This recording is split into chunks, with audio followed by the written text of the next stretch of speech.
Okay, let us pray. Most gracious Heavenly Father, Lord God, thank you for this moment, Father God. Thank you for this day, Father God, nagihatag mo, Father God.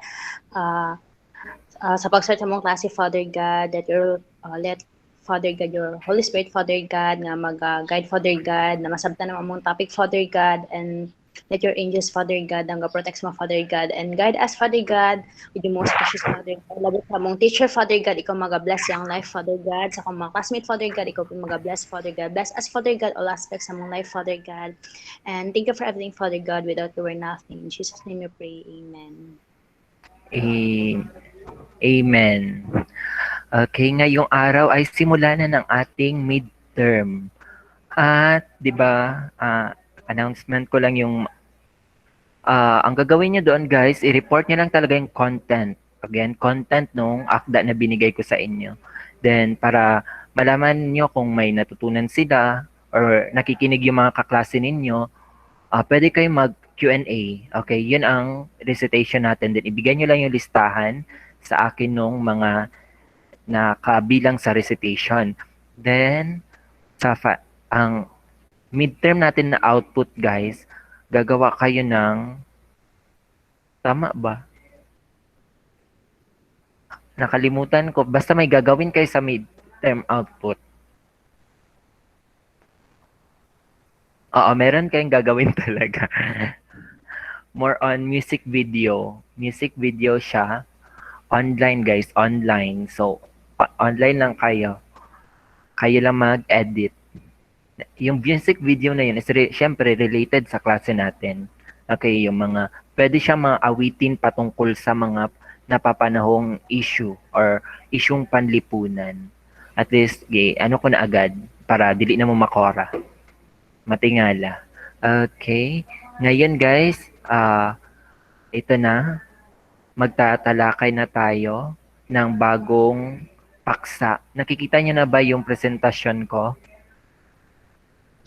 Opo, sir. Yes, sir. Yes, sir. Okay. Sige. Okay, sanaysay. Okay, dito tayo sa sanaysay. Pag sinabi nating sanaysay, okay, asan to siya na kabilang na uri ng panitikan? Sa patula o sa prosa? Saan siya nakabilang? Patula o prosa? Sinong nakakaalam? Kung saan siya kabilang? Okay, sige, mamaya na lang. After natin mapaliwanag yung kahulugan nito. Ngayon, hingian ko kayo ng ideya. Para sa inyo, ano ang sanaysay o essay? Para sa inyo, ano ang sanaysay o essay?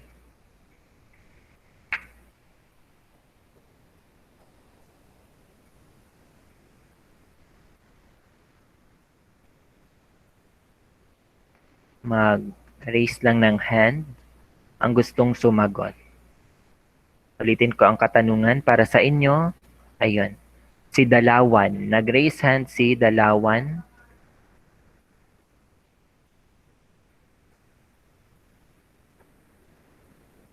Sir, Okay, sige. para sa akin sir, yung sanaysay ay isang uri ng teksto sir. Kumbaga naglalaman siya ng mga sir, ng mga opinion at saka obserbasyon na may kata at mga iba pang impormasyon sir base sa kanyang nakita or narinig, nalaman. Di ba pa sir? Okay, thank you Dalawan. Sino pa? Escribano, sir. Escribano. Filipino daw, sir. Kay ginalista na ko. Okay, kinsa to ganito. Escribano, sir. Okay, sige. Escribano. Ang sanaysay, sir, ay pagbibigay kahulugan sa isang paksa o mga bagay-bagay na aayon ito sa mga pwedeng karanasan o mga emosyon ng isang manunulat. Okay, thank you. Escribano. Sino pa? Meron pa? Si Michelle. Ano ang apelyido ni Michelle? Dumagan, sir. Cordero. Cordero po, sir. Sige. Sir, sanaysay ay isang o essay sa Ingles. Naglalaman ng isang sir, pananaw o mga kuro-kuro. Okay, thank you. Okay, last one. Last one. Dumagan, Sino? sir. Sige, si Dumagan. Ang sanaysay ay isang piraso ng sulatin na kadalasang naglalaman ng punto na di bista, pananaw na may kataak. Wala lang, sir. Okay, thank you. At sige, panghuli kayong si Ortiz. Ortiz.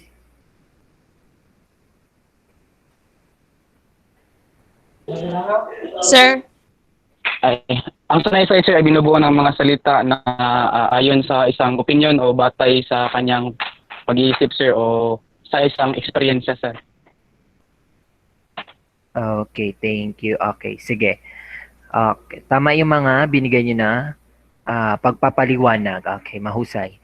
Sige, pag sinabi nating sanaysay yon, tama yung sinabi niyo kanina, isang paglalahad ng sariling opinyon o kuro-kuro ng sumusulat tungkol sa isang bagay o paksa. Dito yung papaliwanag tayo ng bagay-bagay, kung ano man yung nais nating ipaliwanag.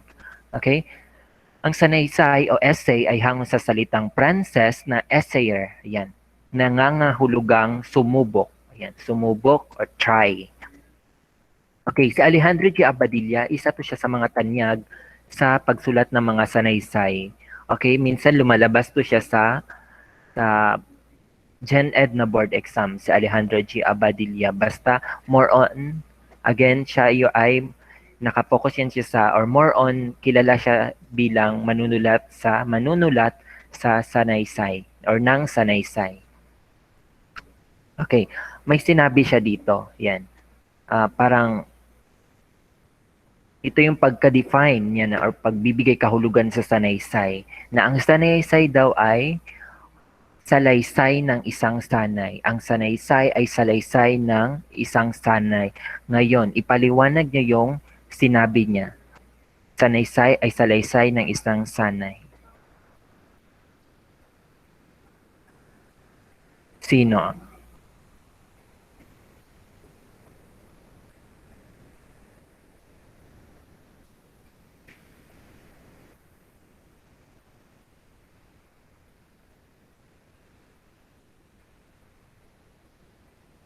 Sino ang gustong magpaliwanag?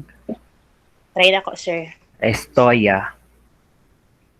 Sa ang sanaysay ay nagsalaysay ng isang sanay. Kumbaga, sir, kung nasanay ka lang, pasabot nga sanay kung marag nasanay, sir, marag-ana akong pasabot, sir, ba?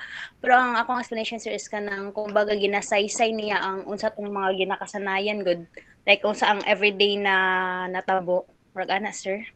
Okay, tama yan. Yung mga kasanayan. Ano lang yan siya? Short term. Okay, sino pa? Sino pa?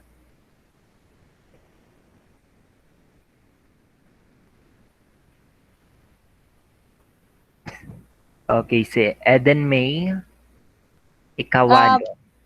Kaprato sa giingon ni Mabel sir murag nga na pud siya karamrag everyday gani mo na ano nga masanay na lang ka kunyari kung permi na lang ka mahiyain na lang ka sir karamrag dili na nimo siya baguhon imuhang ano ba kung unsa ka masanay na lang ka sa kung unsa kang karon. Okay, thank you. Sino pa? Escribano, sir. Okay, sige, wait lang, Escribano. Wala na? Kaibigay natin kay Escribano. Para sa akin, sir, sanaysay ay salaysay ng isang sanay. Ang ibig sabihin ay pagbibigay pa kahulugan ng mga istorya or like mga kagawian sa totoong mga pangyayari, sir. Okay, laban. Sige, sige, padayon. Padayon. Na pa? Ang pagbibigay kahulugan sa mga pangyayari, sir, like everyday experience din mo kung sa mo ang nakasanayan, yun yung isinusulat ng isang akda. Maaring pakwento or having narration, sir. Okay, tama. Okay, tama yung mga ideya nyo. Pag sinabi nating salaysay ng isang sanay, yung mga bagay-bagay na ginagawa natin, mga kasanayan, o kahit ano pang mga pangyayari. Okay, para sa kanya, yun yung salaysay, or sanaysay. Ipinapaliwanag natin, inilalahad natin yung mga karanasan natin. Okay, o yung mga pangyayaring naranasan natin mismo. Okay, yun yung pagpapakahulugan niya sa sanaysay. Okay, naintindihan nyo ba ang sanaysay? Yes, sir. Yes. Okay. At ang sanaysay din, guys, ito ay kabilang sa uri ng panitikan na prosa o tuluyan. Prosa o tuluyan. Kabilang siya dyan kasi ang mga panitikan na nandito ay nakasulat sa paraan ng nakaparagraph. Okay, pag patula naman, syempre yung mga tula mismo, yung patula ang style, yung may pwede yung malaya na uri ng tula o yung traditional na uri ng tula, yung pagkakagawa niya. Itong sanaysay, kabilang siya sa prosa o tuluyan or yung prose. Okay, dahil natalakay na rin natin ang paglalahad, yan, mas palalimin na lang din natin yung impormasyon patungkol dito. Oops, pero bago yan, okay, ano ang paglalahad? Tatanungin ko kayo kung ano ang paglalahad. Ano ang paglalahad para sa inyo?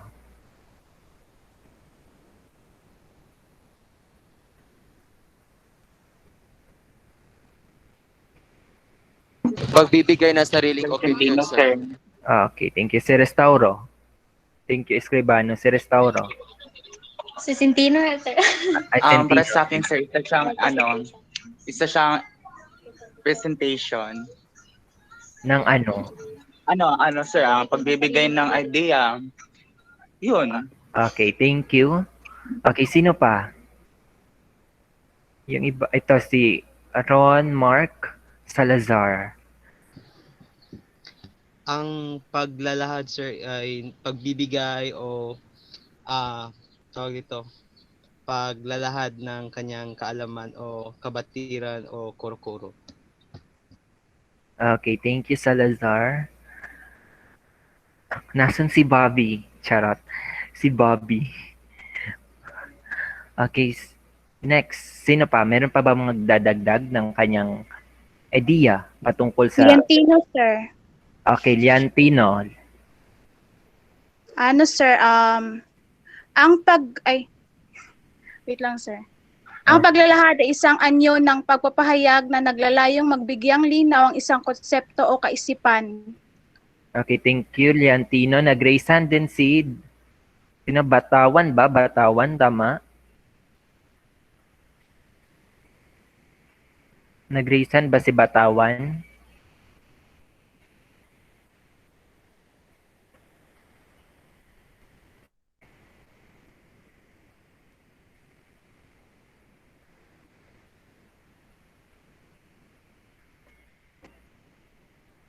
Okay, wala na. Sir, ako, sir. Okay, si Marco.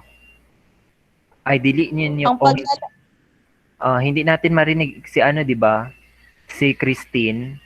Sige, Batawan, i-type mo na lang. Ay, sige, nag-left pa siya. Sige, ikaw na lang, Marco. Ang paglalahad ay isang detalyado at komprehensibo paglalarawan o pagpapaliwanag ng isang bagay, pook o ideya. Okay, thank you, Marco. Sir, madungog ko, sir. O ka na, madunggan na tika. Ay, kay Bruga, naugtas na ko sig sinagit. Sige, sir, salamat. Sige, padayon. Ikaw, okay na, explain mo to, itong paglalahad, Batawan. Sir, paglalahad, sir, pagpapahayag lang man parehas, sir. Wala siyang gapon kayo dito. Okay, sige.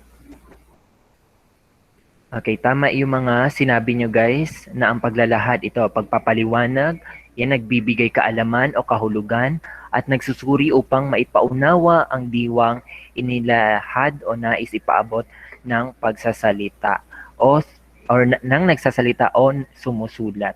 Okay, ginagamit natin to para magpaliwanag. Okay, kailan nyo to na experience?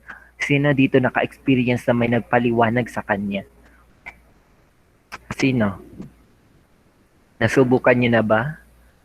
Na may nagpaliwanag? Opo, sir. Okay. Yes, sir, during class discussion. Okay, sa class discussion. Sa'yo, Batawan. Thank you, Escribano. Sa'yo, Batawan.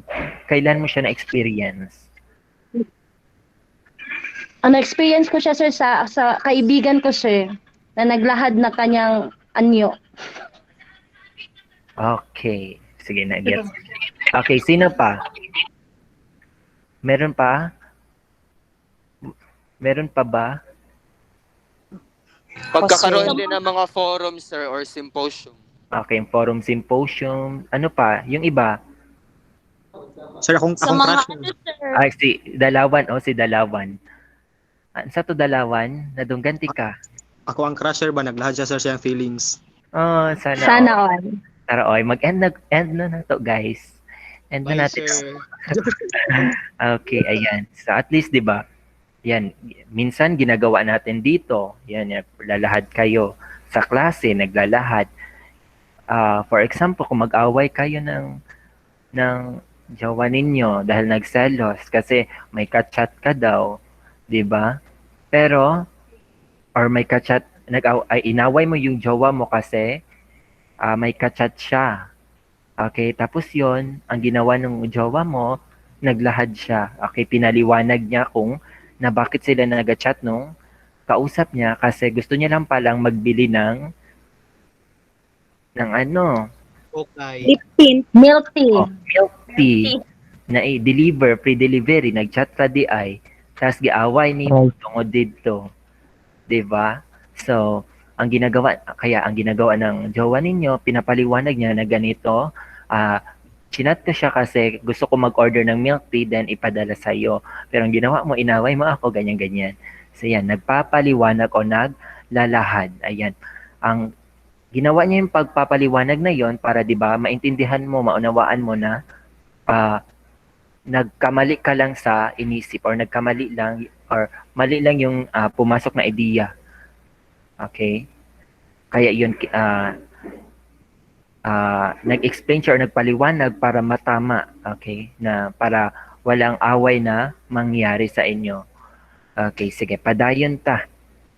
Okay, ang tatalakayan naman natin ay mga paraan ng paglalahad. Una ay ang pag-iisa-isa. Okay, paano nangyari or ano ang sa tingin, paano nakatutulong ang paggamit ng pag-iisa-isa lalo na sa paglalahad ng impormasyon? Okay, yung iba guys, yung wala pa naka-recite, go. It's your time na. Okay, si Ryan J.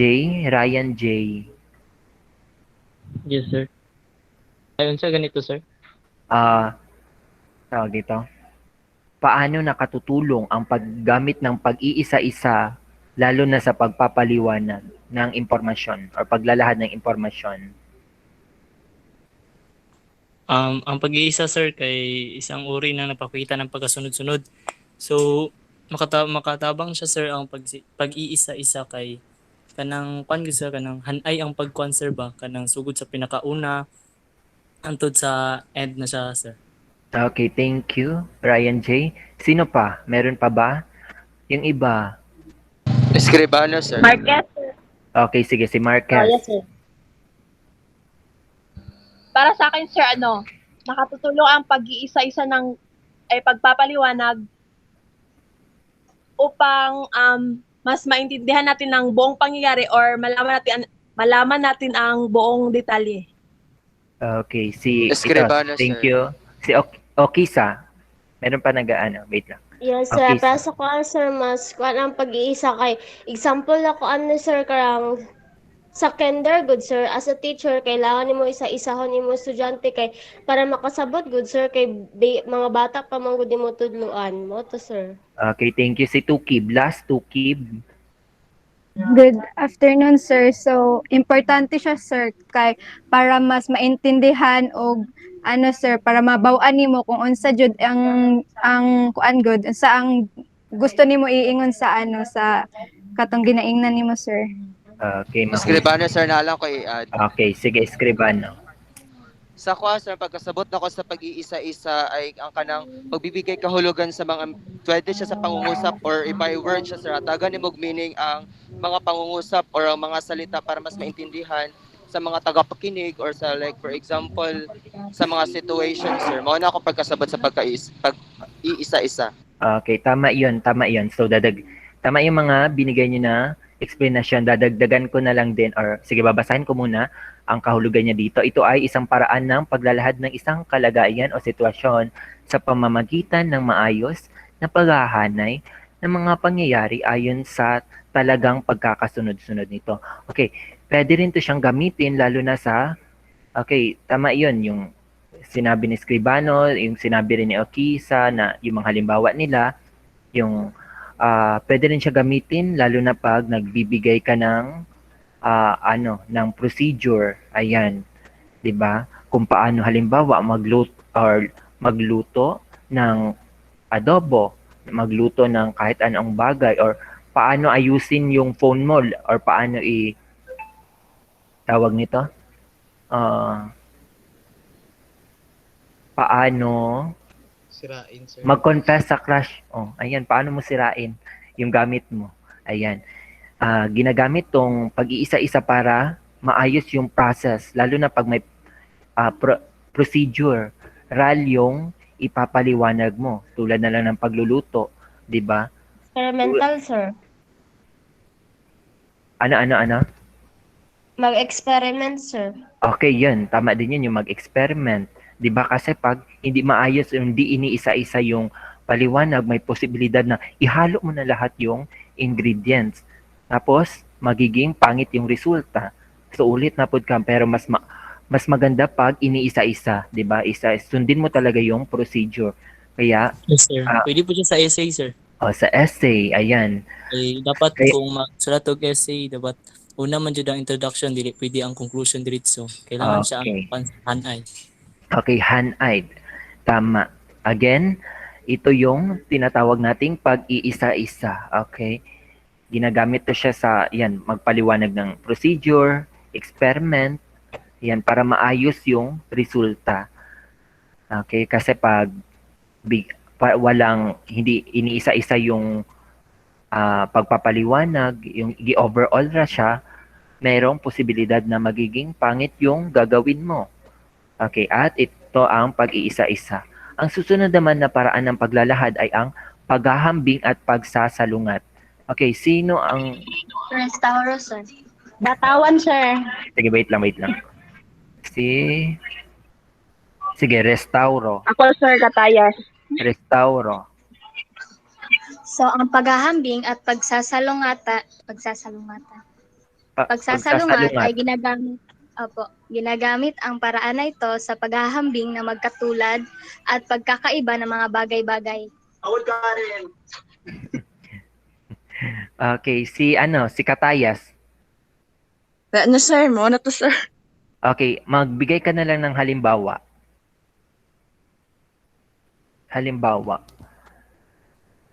Kahit anong bagay, kailangan mo lang maghambing, then ibigay mo yung difference, pagsasalungat. Para sa Venn diagram, sir. Pan, sir. Yes, sir. Kanang sa Venn diagram. Prasa ni sir, ang apple o grapes, pareha na sila prutas, pero different na sila o sir. Oo, sir. Lasa. Okay, That's lasa at anyo. Okay, yun. Tama yun. Ginagamit natin yung diagram na Venn diagram para mas maayos yung pagpapaliwanag. Yung Venn diagram, guys, yung dalawang bilog na ganun. Ganun siya. Okay. Okay, so paghahambing at pagsasalungat, ginagamit ang paraan na ito sa paghahambing ng magkakatulad at magkakaibang bagay. For example, yung sa kabilang klase ko, kinumpara siya sa kanyang pinsan. Okay, di ba? Ayun, kinumpara. So, sakit siya na ambot nga nung katuiyang na imong example, pero murakag na hala. Ang deep naman. Okay.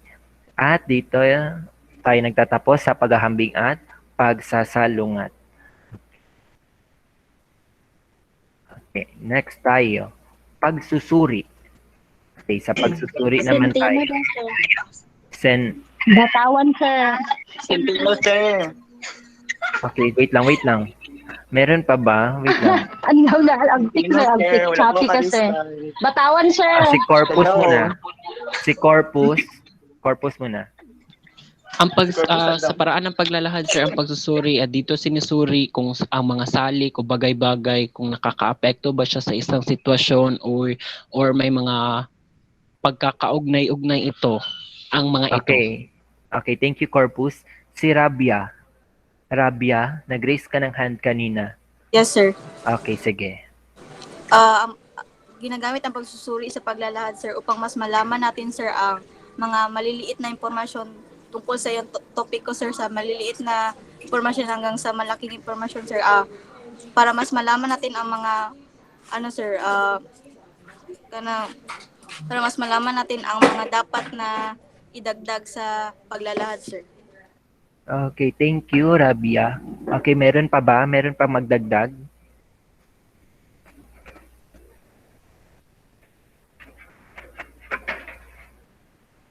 Meron pa magdagdag?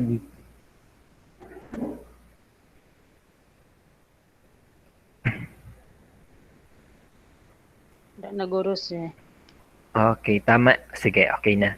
Okay, sa pagsusuri, okay, sa paraang ito ay sinusuri o inaalam ang mga salik o bagay-bagay na nakaaapekto sa isang sitwasyon at ang pagkakaugnay ng mga ito. Okay. Tulad na lang yung ginawa natin sa panunuring pampanitikan, di ba? Ang ginagawa natin doon is inaalam natin yung mga tinatagong kahulugan, kung pwede nga, inuugnay natin siya sa tunay na buhay o sa mga pangyayari.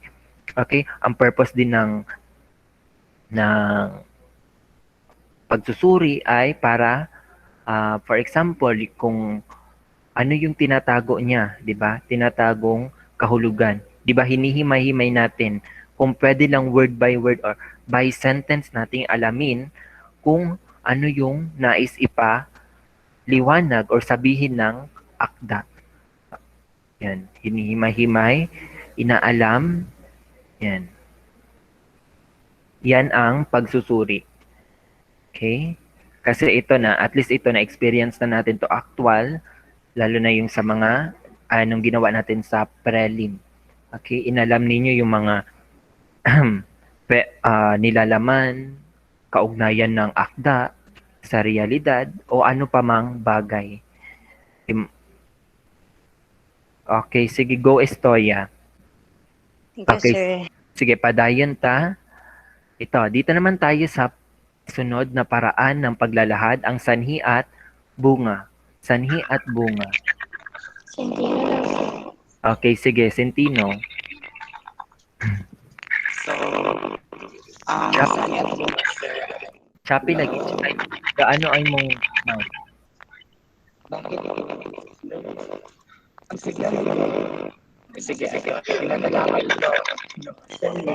pag left sa restauro, pag left sa, then balik ka. Kay may problem sa audio. Ako na lang, sir. Sige, si ano muna? Itong Ako sir, batawan. Ito Ako, si sir. Janine. Si Janine muna. Meaning sa kwan, sir? Ay, Itong ano, sanhi at bunga. ang sani, sir, kay tumutukoy sa pinagmulan o dahilan ng isang pangyayari. Tapos ang bunga, kay resulta o kinalabasan o dulot ng pangyayari. Okay, thank you, Peligro. Peligro, tama? Welcome, sir. Oo, sir. Okay, sino yung isa kanina? Batawan sir. Okay, sige, batawan. Sa paraang ito sir, tinatalakay rito kung ano ang mga sanhi o dahilan at kung ano-ano ang kinalalabasan sir. Madaling maikantal sa isipan ng mababasa o nakikinig ang mga pangyayari sa mga pangyayari. Thank you. Meron pa yung isa. Shane ba yun? May Shane ata yung pangalan niya. Meron pa yung isa. Sino yung kanina? Sino pa? Or magbigay na lang kayo ng halimbawa ng pangusap na merong sanhi at bunga. Sinong gustong magbigay ng halimbawa? Yung mga wala pa naka-recite. Sino? Yung mga wala pa naka-recite ha? Para Ako, sir. Ako, sir. ito si Katimpo. Escribano, sir. Escribano. Katimpo. Ang sani, sir. Kung bakit nagtap. Sige. Samantalang nilalahad naman, ang bunga resulta ang naganap na pangyayari na magiging batayan ng tao kung nabigo o matagumpay. Okay, magbigay ka ng halimbawa, Katimpo, ng pangusap na merong sanhi at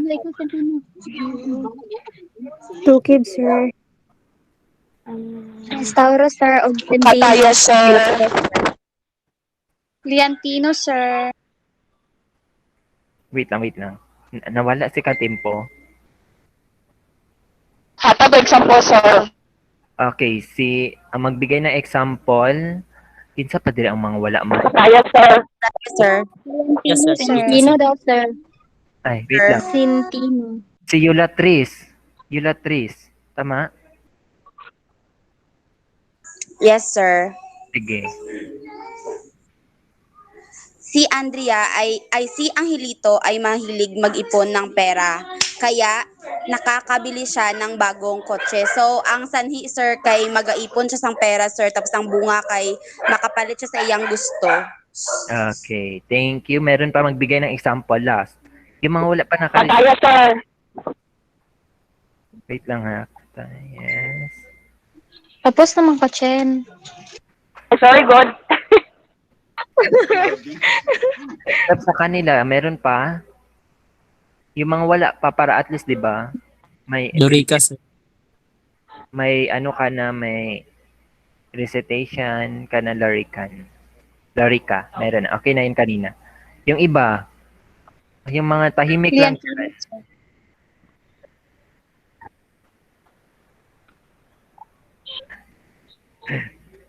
Meron pa ba? Meron pa? Or ibigay ko na sa iba? Sige, si Tukib. Sir, ang example ko sir, ang halimbawa ko sir ay hindi ko natapos ang aking takdang aralin kaya ang aking grado ay bumaba. So ang sanhi doon sir ay hindi ako nag-aral sa aking takdang aralin at saka yung bunga doon sir ay bumagsak ako sir or bumaba ang aking grado sir. Okay. Sir, Sige, excuse me, i-type lubat, si- lubat po sir ba si ma-out kog kalit. Okay, sige lang, sige lang. Meron si Ako, sir. okay lang yan, Escribano. Si Maghuyop. Maghuyop, i-type na lang. Try daw ko, sir. Maghuyop. Sige, wait lang. Si Maghuyop ipa-type sa nato si Maghuyop guys kay may problem siya sa audio. Sige, hintayin na natin halimbawa. Meron pa man tayong next na ano. Asa si Maghuyop? Asa na siya? I-type mo yung ano mo, halimbawa.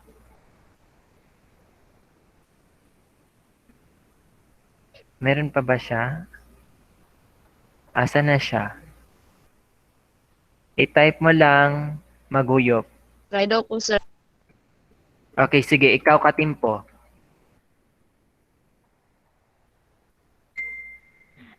Nagkaroon siya ng cancer sa baga dahil sa Okay, nagkaroon siya ng cancer sa baga dahil sa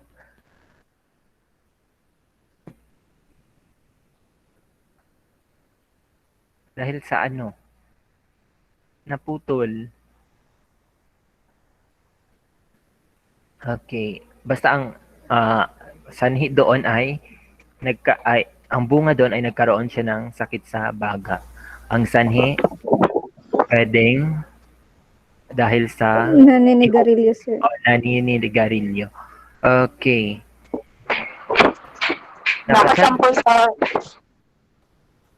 Ito na. Ito, last na guys, itong kay Maghuyop na example. Nag-away ang magjowa dahil may ibang karelasyon ang lalaki. Ayun. Ang sanhi tawag nito, may ibang karelasyon ang lalaki. Ang bunga nag-away sila. Okay, thank you Maghuyop. Okay, proceed na tayo sa sanhi at bunga. Next na tayo. Pag sinabi nating sanhi at bunga, tinatalakay rito kung ano ang sanhi o dahilan, kung ano-ano ang kinalabasan. Limitang ginagamit dito ay yung mga pangyayari, mga event. Yan. Para mas mapaliwanag mo yung nangyari doon, pwede mong gamitin ang sanhi at bunga para mas maunawaan yung paglalahad mo.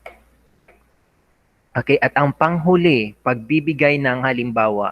Okay, sa tingin nyo, bakit or paano makatutulong ang pagbibigay ng halimbawa lalo na sa lalahad ng impormasyon? Paano to siya nakatutulong? Para mas dali masabtan sir ang inyong ginapasabot sa tanan. Okay. Para mas makumbinsi sila. Yung iba, Mas lalong yung iba. maunawaan, sir. Okay, mas lalong maunawaan. Okay, yung iba, sino pa? para maintindihan og tarong, sir. Okay, ano pa? Yung iba.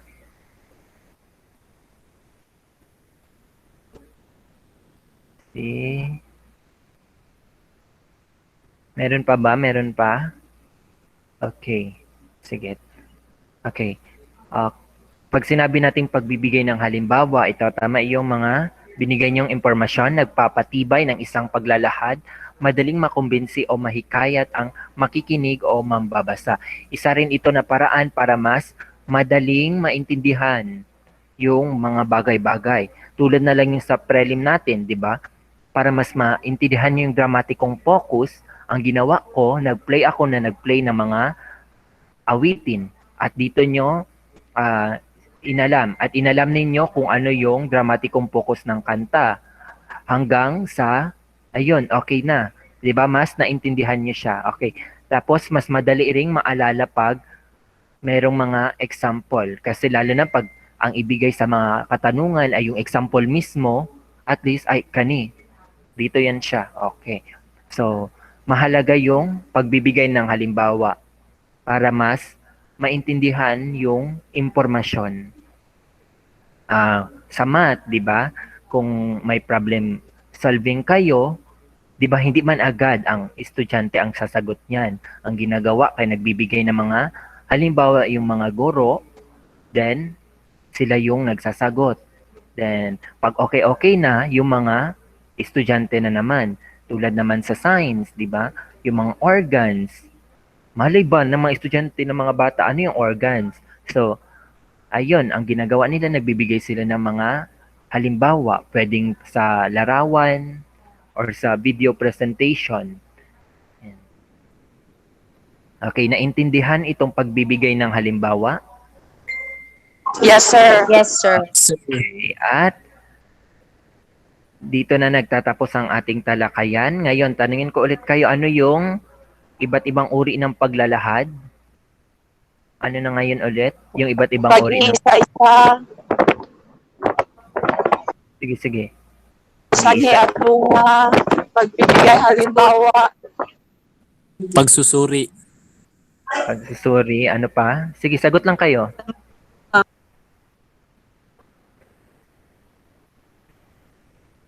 Tapos yung pagkumpara, di ba meron doon? At ano naman ang sanaysay? Ano naman ang sanaysay?